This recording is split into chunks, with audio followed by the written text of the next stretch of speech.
호남에는 특히 인물이 없지 않습니까? 그 제3 될 사람을 밀어줘 가지고 우리 지역 발전이라도 좀 해보자 하는 뜻에서 그런 것 같습니다. 너무 이렇게 전라도를 그냥 왕따 아니 왕따를 시키는 것이 아닐까 하는 생각을 들어요. 다른 타 지역은 그렇게까지는 않은데 정말 전라북도는 뭐가 이렇게 이루어 놓은 게 없어요. 지역의 그 어떤 그 경제적인 편차라든지 그리고 또 뭐 어느 지역으로 가보면은 그 우리 지역을 그냥 업수이 여기고 근데 왜 우리가 이렇게 뭐 전라민국이니 어쩌니 이런 그 천대를 받아야 되느냐 이제 이런 과정에서 우리 전라도가 이제 똘똘 뭉치기 시작했죠. 실질적으로 말씀 어르신들 엄마 아빠 말하는 것만 들어봐도 무조건 민주당이라고 하는데 거기 기성세대 분들까지만 그러신 것 같아요. 맞아. 또 저희들은 안 그러거든요. 맞아. 이제 젊은 사람들도 많이 투표를 하거나 이제 다른 사람들도 꼭 그 지역 감정을 가지고 투표를 하는 분들이 좀 줄어들지 않을까 생각하는 마음에 압도적이지는 않을 것 같고요.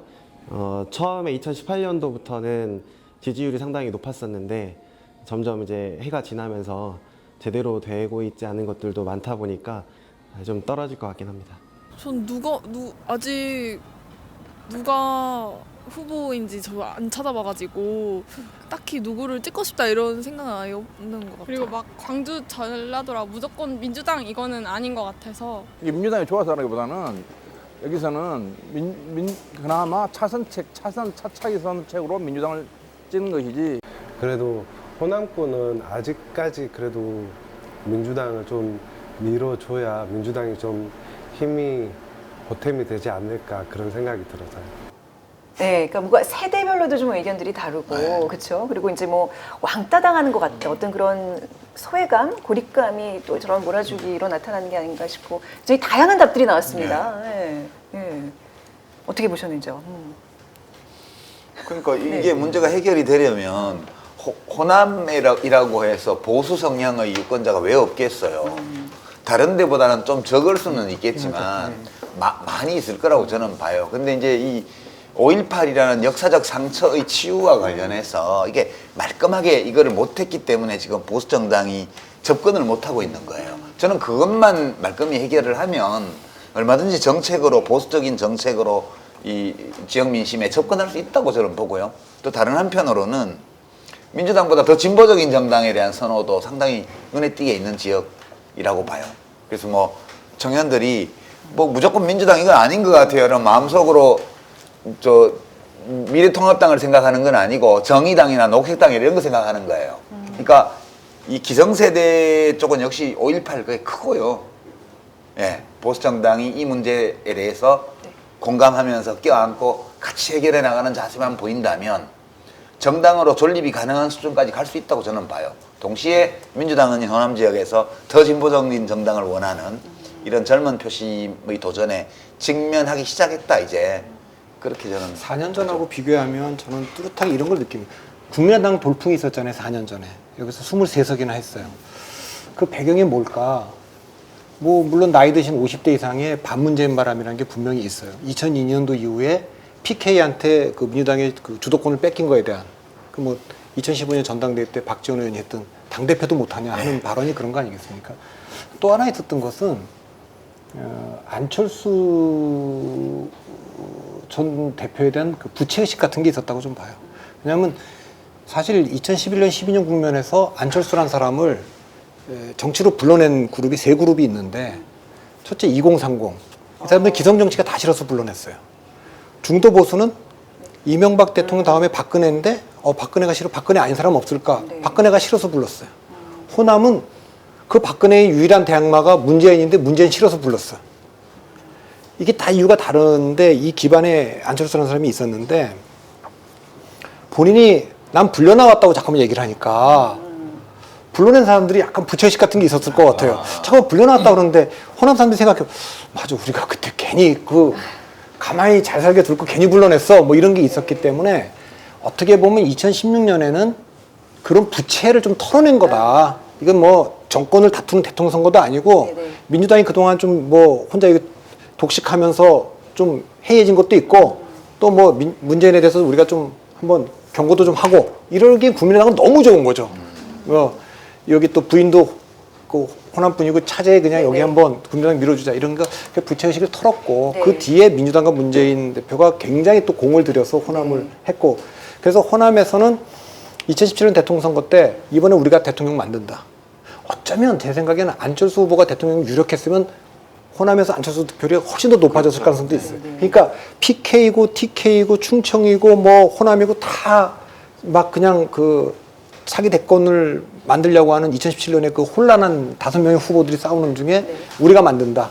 그래서 가장 압도적으로 문재인을 만들었잖아요. 그리고 과거의 문재인 대통령은 지금 이 그 현실을 인정하고 우리 호남하고 동맹을 맺었다. 이런 관계로 좀 가고 있기 때문에 저는 이제 섣부른지 몰라도 이번 선거에 아까도 뭐 그 인터뷰도 나왔지만 우리가 마지막 보루다. 여기 무너지면 진짜 민주당 다 무너진다 하는 것 때문에 전략 투표를 할 가능성이 있고 특히 광주 같은 데는 그래서 격렬하게 그 부딪혔던 두 번 2004년, 2016년에도 거의 한쪽으로 다 몰아준 걸로 보면 그럴 가능성이 있고 제가 관심 갖고 있는 지역은 전주예요. 전주. 지난번에 전주 가불병이 다 1% 내외로 승부가 갈렸어요. 박빙 승부. 네, 아주 치열했습니다. 근소한 차이로. 근소한 차이, 그렇죠. 근소한 차이. 네네. 그러니까 이번에도 리턴 매치가 나오는 데도 있고요. 거기 이제 그러기 때문에 그런 지역. 그 다음에 그 뭐 박지원 의원이나 뭐 이런 그 개인 지명도로 이제 버티는 지역 이런데 어떻게 될까요? 목포 이런데 이제 관심 있게 이제 보는 거죠. 자, 지금 이제 뭐 목포 또 전주 얘기를 하셨는데 또 어떤 지역이 여기서 좀 우리가 관심을 가져야 되는 선거군가요? 그러니까 제가 먼저 말씀드리면 네. 4년 전에는 이 그 광주가 그냥 다 쓸려가는 중에 이용섭은 버틸 거야 이제 이랬거든요. 근데 이제 아까 개인 인물 경쟁력들이 좀 있는데 뭐 다 여기 있는 분들이 훌륭한 분들이고 그러긴 하지만 제가 보면은 이제 사람들이 들리는 말에 김경진 의원은 좀 버티지 않을까 뭐 이런 얘기들도 좀 있어요. 근데 저는 모르겠습니다. 이게 그렇게 버틸 수 있는지 그 관심 있게 좀 지켜보고 있어요. 지금 관심 가는 데가 많죠. 지금 정치 뭐 9단이다 10단이다 이렇게 얘기하는 박지원 의원이요. 목포. 거기 지금 박지원 의원이 사실상 무소속이나 마찬가지인데 이분이 보면 대선 전까지는 진짜 문모닝이라 그래서 아침에 그 기자들 딱 나타나면 그때부터 문재인 후보, 문재인 대표, 문재인 후보 이렇게 비판하는 걸로 시작을 했었어요. 근데 대통령 되고 나서는 기회 있을 때마다 문재인 대통령을 옹호하면서 지금까지 3년간 해왔어요, 이분이. 그래서 이거 야당인데 어떨 때 보면 여당보다 더 여당 같고 그런 분이어서 저게 어떻게 되나 되게 지금 관심 지역이고요. 그 다음에 지금 후보가 확정이 됐더라고요. 민주당은 김성주 국민연금공단 이사장. 전주를. 예, 지난번에 박빙의 승부를 벌였죠. 거기 지금 정동영 의원하고 또 리턴 매치하게 생겼잖아요. 거기도 또 관심 지역이고요. 그 광주도 뭐 지금 일부 여론조사에서는 좀 어려울 것처럼 보이지만 선거는 해봐야 하니까 천정배 의원 지역도 관심사항이고요. 광주 서울. 예, 동시에 과거에 거의 무소속으로 선거를 해본 분들이 좀 있어요. 박주선 의원 같은 분. 박주선 의원 있죠. 누구죠? 또 저 여수의 주승용 의원.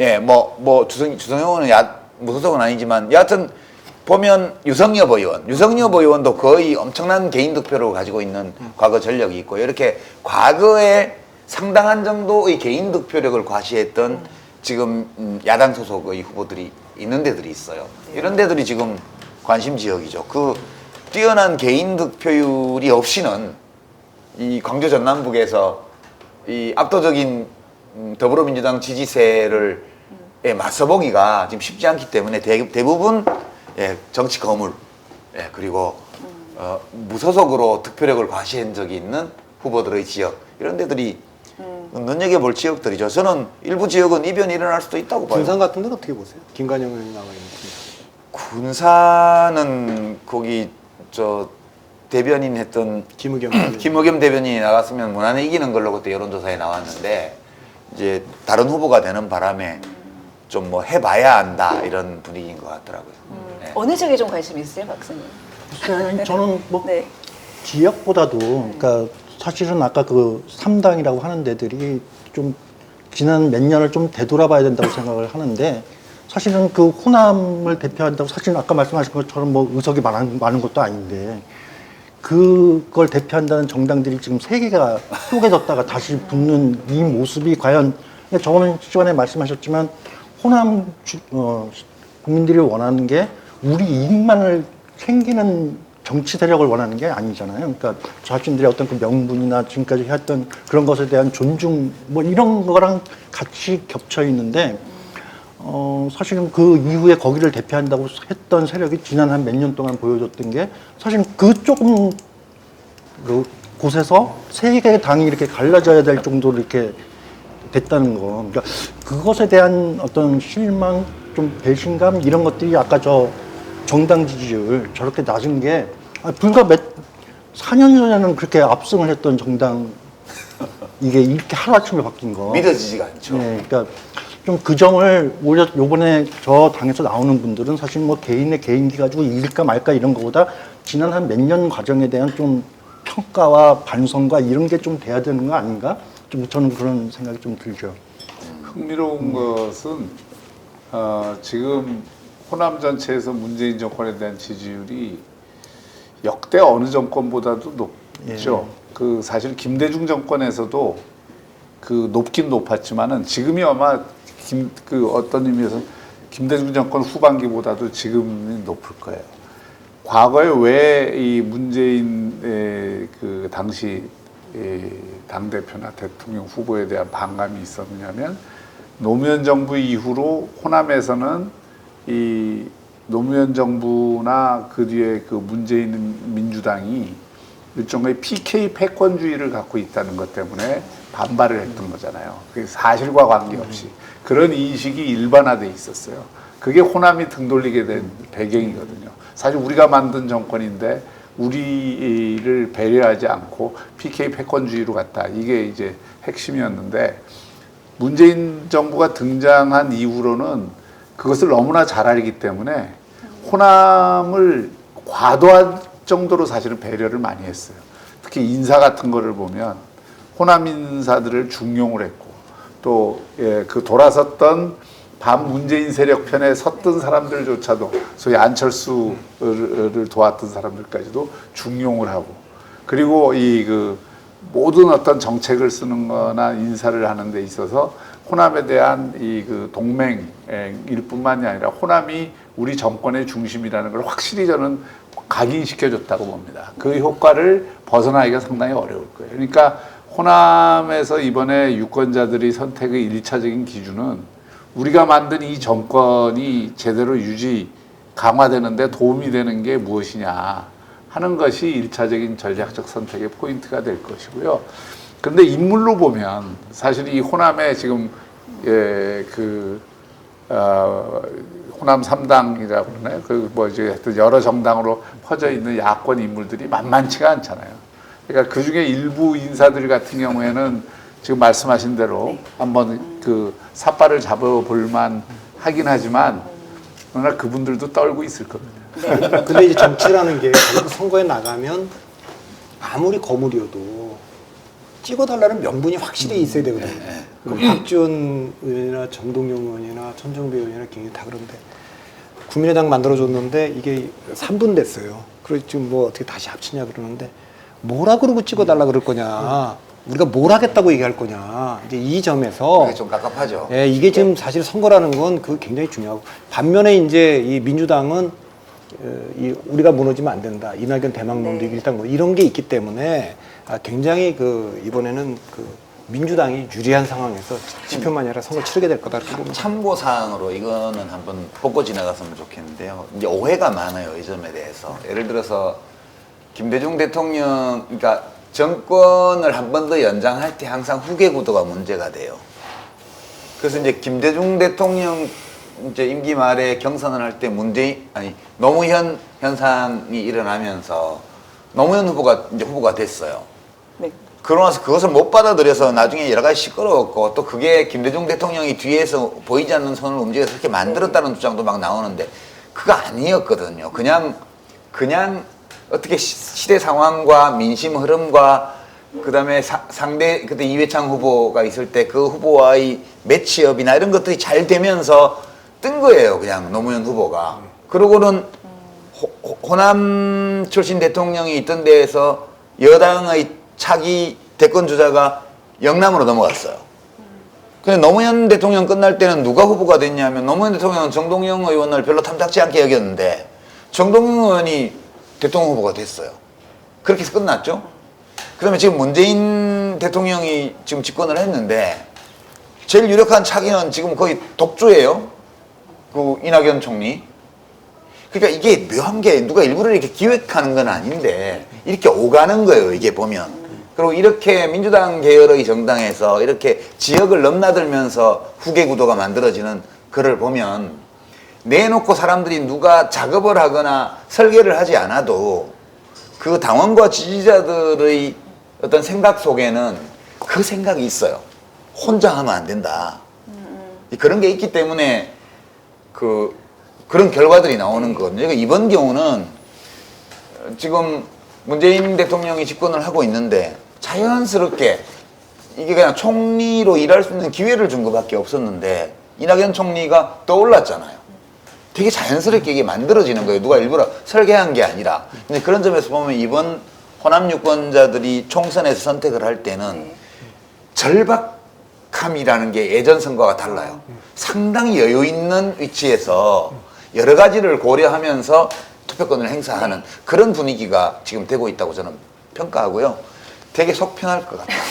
결과가 어떻게 나오든. 네. 우리가 호남에서 이제 총선 이야기를 하면서 빼놓을 수 없는 게 이제 안철수 전 의원과 국민의당이잖아요. 근데 그래서 국민의당의 어떤 지지도가 예전 같지 않습니다. 우리 호남 분들의 솔직한 심정은 어떤 건지 저희가 좀 얘기를 들어봤거든요. 화면으로 만나보시죠. 안철수 씨 같은 경우는 정치를 해서는 안 된다고 생각합니다. 저는. 왜? 그분은 그 선거할 당시만 들어와서 우리나라에 잠깐 있으면서 그것도 지나고 나면 자기하고 맞지 않는다 그래서 떠나고 상당히 배신감을 느끼고 있어요. 처음에는 이 호남 사람들은 중도와 진보 그 사이에서 이제 왔다 갔다 하는 그런 개념으로 갖고 있었는데 지금은 중도에서 보수 쪽으로 그쪽으로 이제 흘러갔다는 거. 우리가 싹 몰아줬잖아요. 프로 몰아주듯이 배신당했죠. 형식적으로 미안하다, 뭐 유감이다는 그런 편 사회적 지역민들이 분노하고 있습니다. 안 찍어줄 겁니다. 전혀 후보 하나도 당선 안 될 겁니다. 무언가 앞서서 대한민국을 이끌어갈 것 같은 그런 어떤 환상이 있었어요. 뭔가 새로운 것을 말로는 하시는데 보여준 게 없어요. 저희들한테, 국민들한테.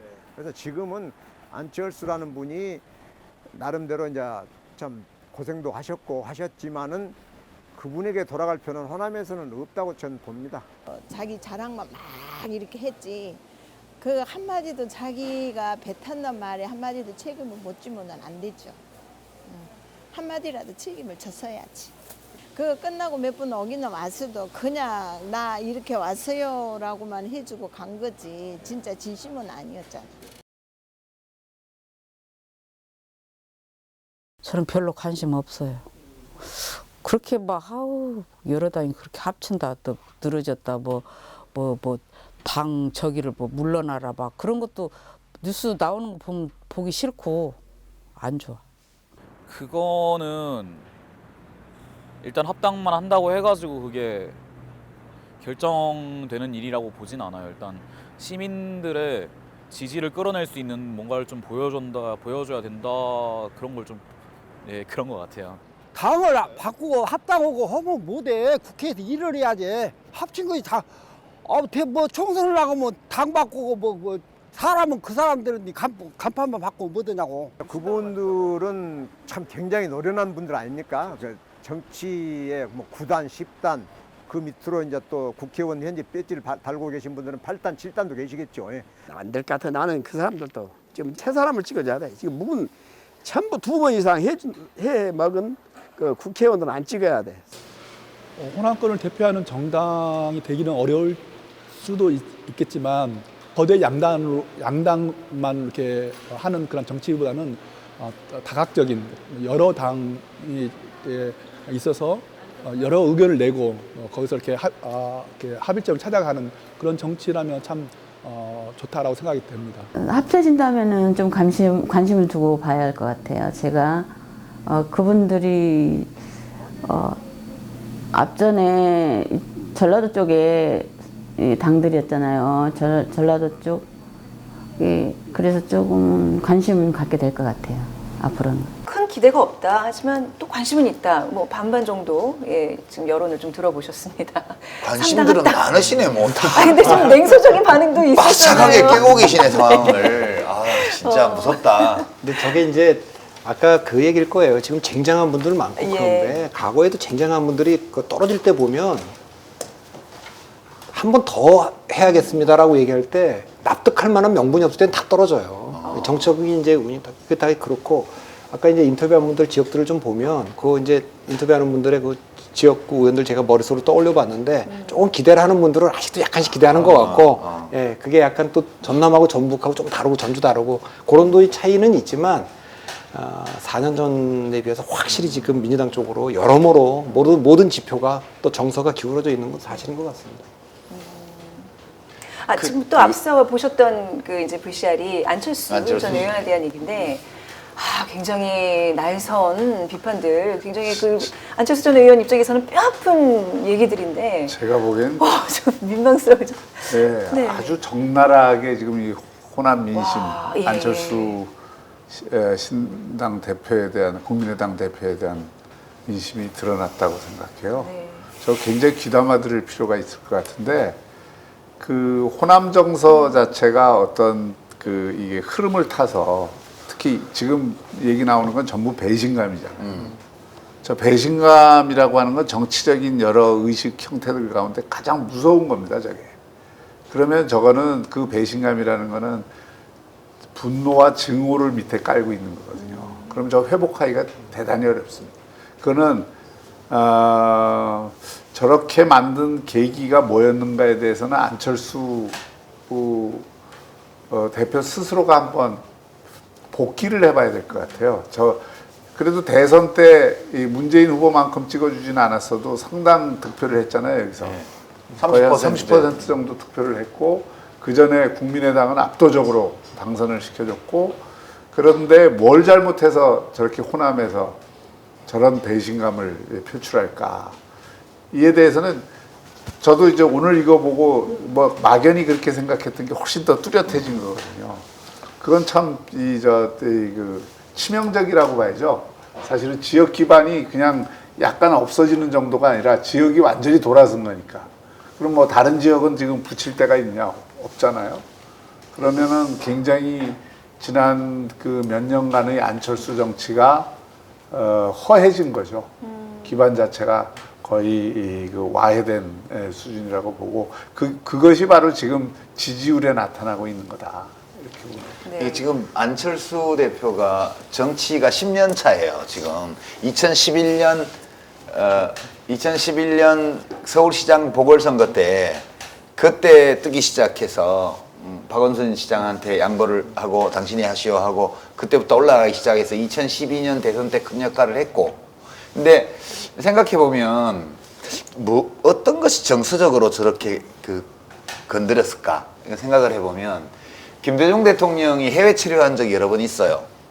근데 일본서 계시다가 납치돼서 강제로 연해탄 건너서 집 앞에 내려온 적이 있었고요.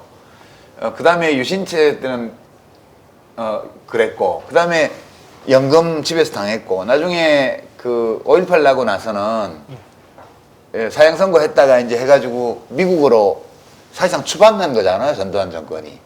그리고 1985년 2.12 총선 앞두고 귀국할 때까지 약 이제 4년 넘게 망명을 하셨어요.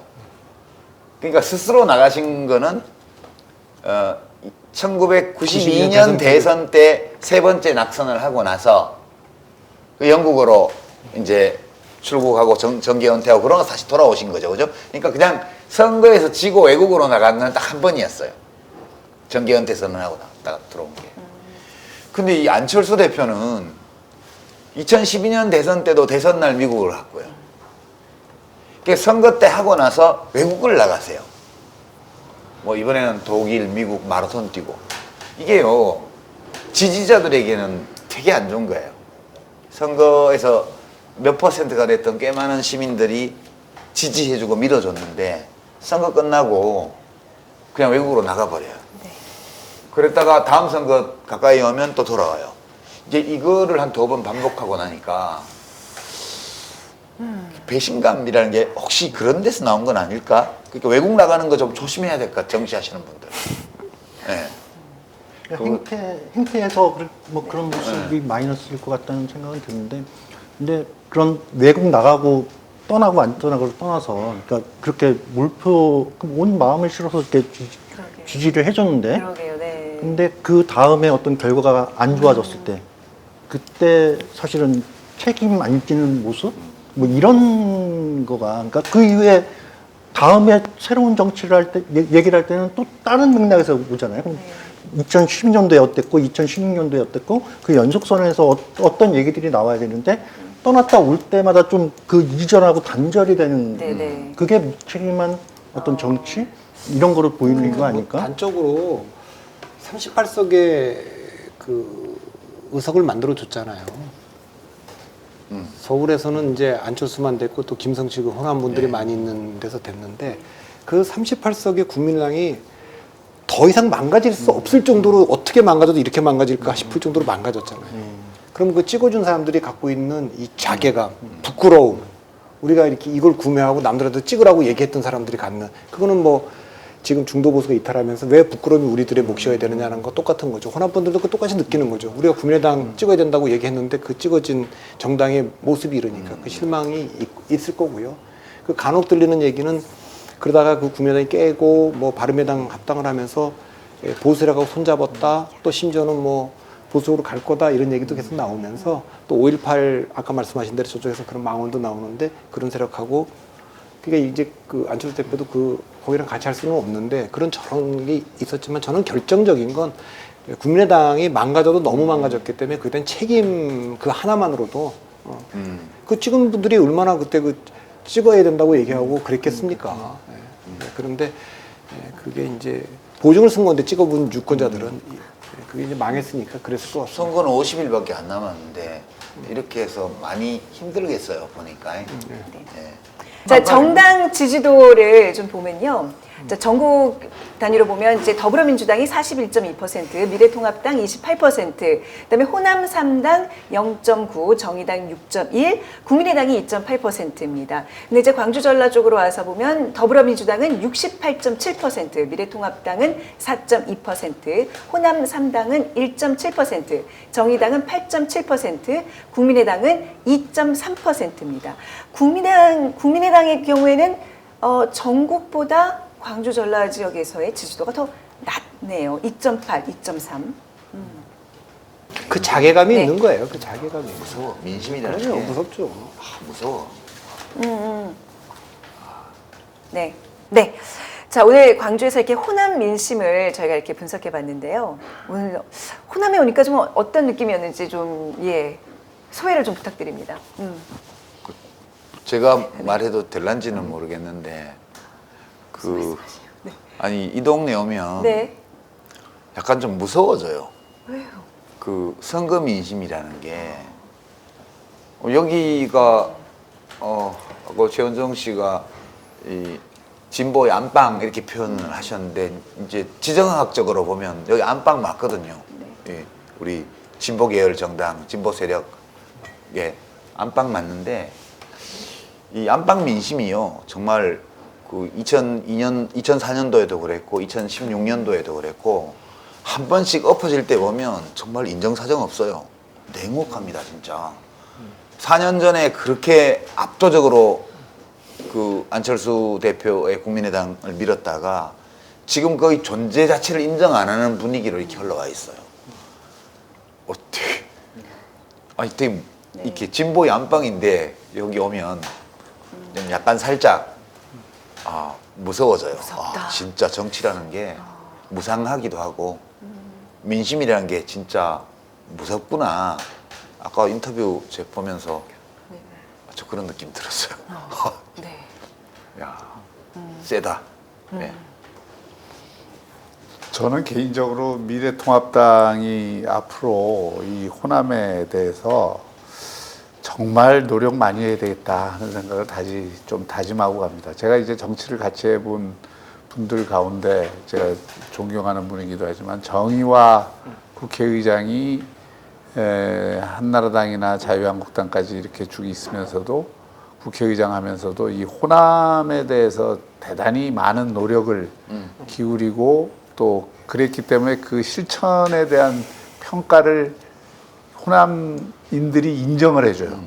그러니까 호남인들이 아마 생각하는 지금 보수정당의 지도자들 가운데 가장 친호남적인 정치인을 꼽으라 그러면 정의화 전 국회의장을 꼽을 텐데요.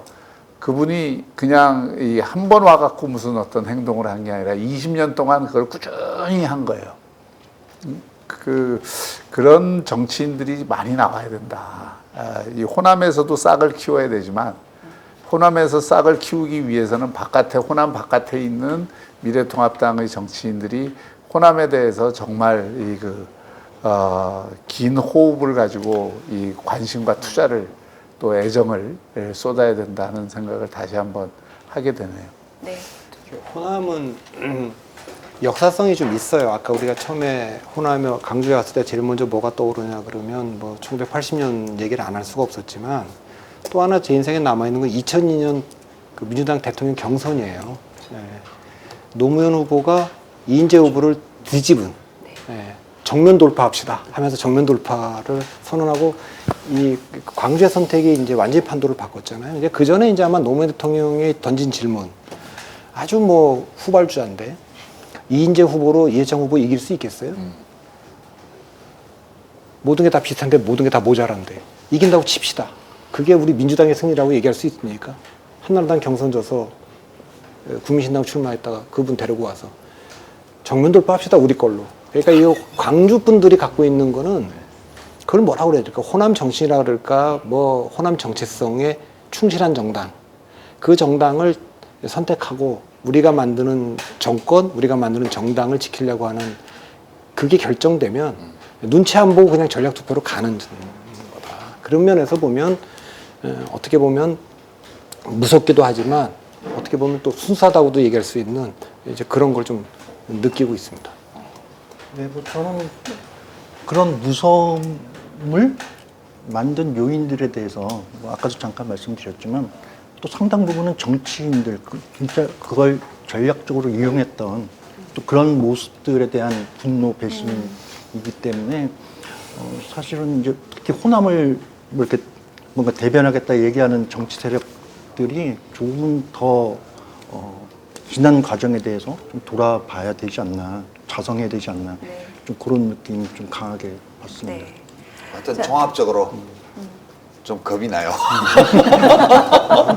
진짜 그렇다니까. 덜덜하신. 여기 오면 민심이 진짜 무섭다. 이거 많이 느낍니다. 겁나게 겁나는 겁나게 겁나더라. 정치가 이런 것이구나라는 걸 좀 많이 배워가는 그런 날이었습니다. 자, 정치합시다 민심포차. 저희가 이제 지난번에는 대구, 또 이번에는 광주에서 이렇게 인사드렸는데요. 저희가 다음 회에는 부산으로 갑니다. 우리 박형주 교수님에게 많이 기대서 많은 것을 얻어먹을 수 있는 기회가 아닐까 싶은데. 대전으로 안 가고 왜 부산으로 가지? 부산 갔다 대전 갈 거예요. 여기가 격전지래요. 네. 낙동강 이렇게 쫙 이렇게 돌 거거든요. 네, 기대가 큽니다. 잘해주실 거죠? 제가 잘해요. 네, 당신의 삶을 바꾸는 토크쇼 정치합시다. 저희는 여기서 마무리하고요. 다음 달에 더욱더 풍성하고 유익한 이야기로 찾아뵙겠습니다. 함께해 주셔서 여러분 고맙습니다. 네.